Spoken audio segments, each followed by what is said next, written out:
The WSU Extension Master Gardener program empowers and sustains diverse communities with relevant, unbiased, research-based horticulture and environmental stewardship education to address 9 important concerns facing Washington residents.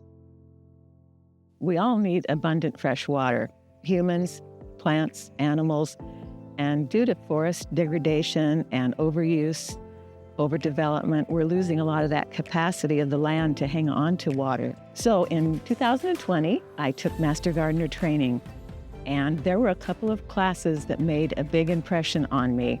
One was water-wise landscaping, and also activities that I participated in at the Heritage Farm really drove home the importance of riparian areas, the land next to streams, for preventing erosion, retaining water, and releasing it when it's needed. So those 2 classes really helped me inform my plan and what I wanted to do with this property.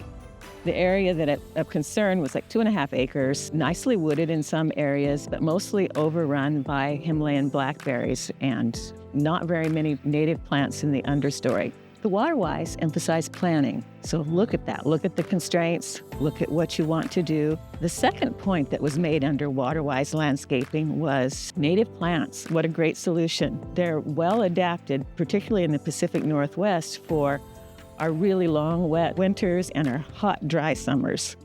So the focus for planting for me became native plants. They help stabilize the soil, reduce water runoff, and they don't require, at least once they're established, additional water.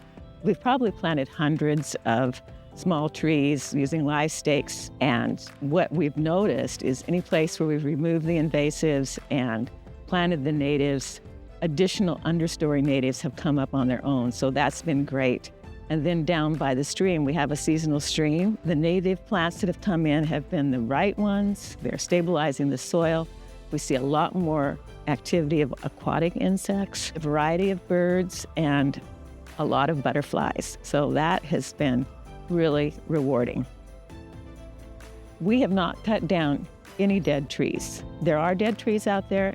It's just, there's no reason to cut down a tree. If they're bad enough, they fall down on their own, and we don't have anything out here that could be hurt by falling trees, and it's just part of the natural environment. I like fairy bells.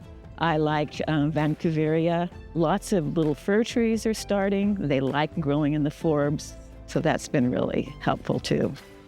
I'm seeing a lot of elderberry, and of course, when it comes to understory, I love hazelnut, and I've seen a lot more of that, the hazelnut trees.